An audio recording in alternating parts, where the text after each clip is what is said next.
Yo, what's up? Pagkatang araw po sa lahat. At meron pala tayong bisita ngayon. Galing pang Batangas. So kung matatandaan nyo, meron tayong ginawa doon sa Batangas. Dumayo tayo doon. Tapos ngayon naman, sila naman ang dumayo sa atin. Ayan. Ayan o. Ayan. Natatandaan nyo pa ba yan mga idol? Si Daniel, aka Jack Ming. So nandito tayo ngayon sa shop natin sa Montalban. At meron kasi tayong kinabitan na bracket. So papakita ko sa inyo. So ayan. At meron tayong Raider 150 dito. Ayan, nilagyan natin ng bracket. At ayan, ay yung itsura ng bracket natin. So wala pa siya kasing box. Ngayon, kinabit lang natin yung bracket niya. At siya na bahala mag-align yan, pero sa tingin ko naka-align naman na yan. Kasi ayan halos okay na yan. Halos konting na lang yan, konting himas na lang yan mga idol Ayan. Ayan, nakabit na natin. Hinigpitan na rin natin yan. Ayan, kung mapapansin nyo, napakatibay na. Pero lagi ko sinasabi sa inyo, pag mga ganitong bracket, una nating align yung base plate nya bago natin higpitan itong mga tornilyo na to. Dito sa loob, dito, tapos doon. Ayan, sa ilalim. So, ang kagandahan dito mga idol, habang nagpapakabit ka ng bracket dito, pwede kang magpapahinga doon sa natin, sa kwarto natin. Kaya titingnan natin yung may-ari, si Brian. Titingnan natin si Brian doon na habang nagpapahinga siya, nagpapatato naman siya. Ayan. Ito yung tato niya. Ayan. Shoutout kay Brian. Ayan. Lungib, mga brother, lungib. Oh, ano pala to? Acro pala to. Alam ko, Taugama ka dati La. Ha? Acro ba? Acro. Acro lang pala. Ayan. Meron tayo si Psycho kasi. Hindi ko nasabi sa inyo. Bukod sa TIG welder to, TIG welder finisher, all around din sa akin to. Pero yung pinaka-specialty talaga nito, bilang isang tattoo artist.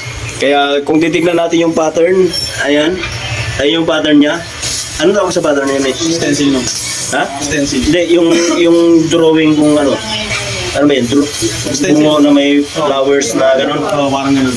Ito yung stencil niya. Teka lang, nilipad. Ito yung stencil niya. Bungo na may flowers. Tapos, kung titignan natin, hindi pa kasi tapos. Pero, alaynag na natin yung ano niya, Putang ina, pagkahusay, Yan. Yan yung yan yung hindi lang siya welder, tattoo artist din yan. Ayan. Partida mga idol kaliwa pala ginamit yan. lalo pa pag ginahanan yan. Itsura na, may may mukha na. Titignan natin yung stencil niya, yung pinaka-pattern mismo. Ayan. Lilipad Ibitin natin Ayan, para hindi liparin. Ayan. So, bungo na may rosa sa baba at saka sa taas. Yan yung titira niya.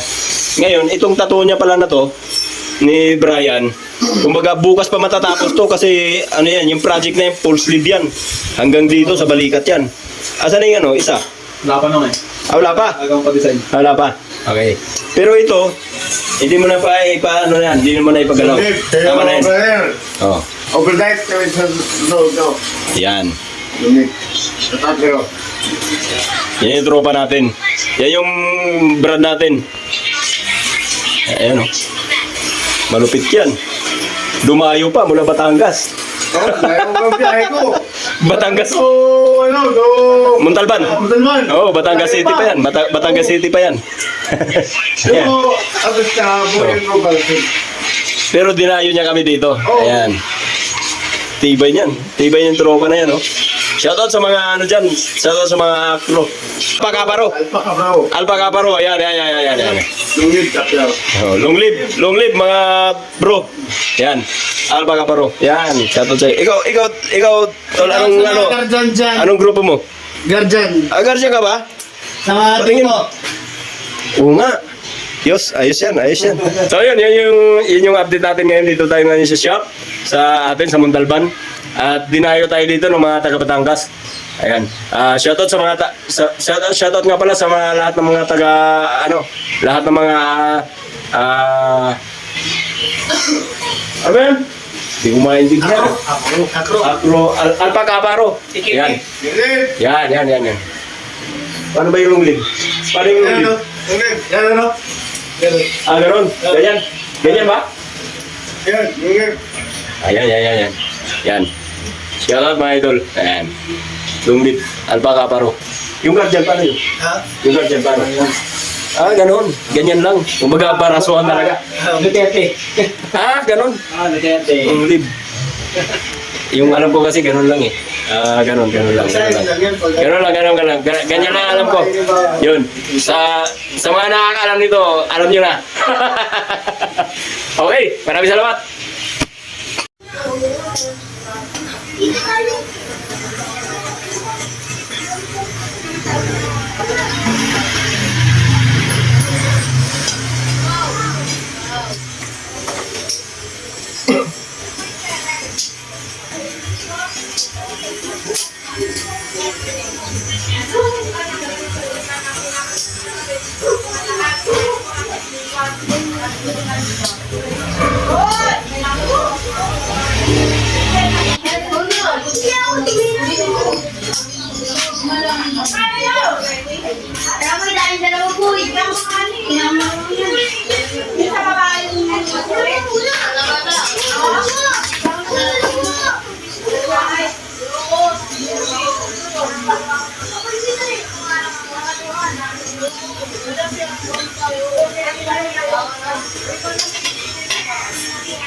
Lagyan ko na ng karatula dito sa harap ng shop. Dut-dutan sa shop ni Kuran. No? Tapos pagka may customer tayo, halimbawa mag-walk in dito, dito natin papasukin habang naghihintay siya ng pinapagawa niyang bracket. Halimbawa kung bracket, titirahin din ni Jami, tatuan din ni Jami. Pwede. Double income tayo ngayon. Asa palagay mo, Mi? Uwit. Lagyan na natin dyan sa harapan. Ito natin yan, no? Yan, oh.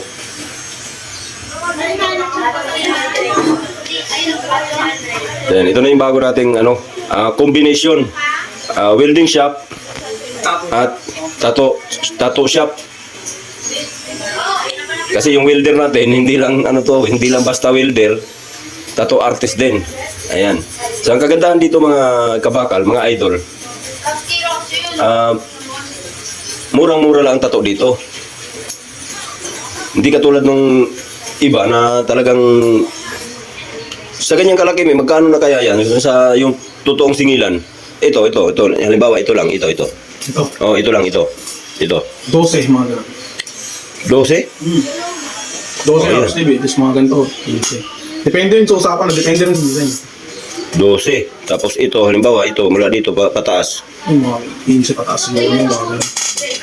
So, ibig sabihin, pagka nag-full sleeve lang, sabihin natin 25. Yung mga ganun. Full sleeve. No? 25. Oh, isipin nyo kung gaano kamahal. Doon sa totoong singilan ha. Pero kung mag-walk-in kayo dito at magpapagawa kayo ng bracket, may tattoo, malaki ang masisave nyo. Pero kita nyo naman, tingnan nyo naman mga idol, oh. Hindi naman kayo talo sa tattoo. Naku, napakarami ng design na ginagawa yan. Oh. Kita nyo yung babae na yun, buhay na buhay. Akala mo, mukha talagang tinikit eh. Yan. Yan yung girlfriend ni Brian. Idol ko yan. Yan yung girlfriend ni Brian. Yan. Oh. Napakaangas, oh.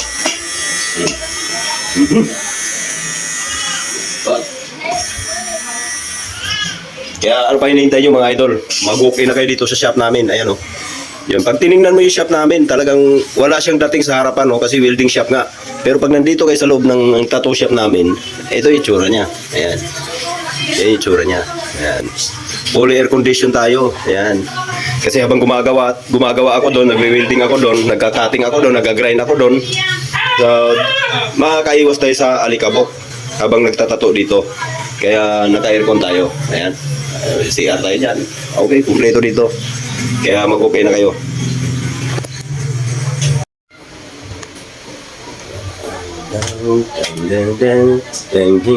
Wala nang background. Ako nagagawa ng background music.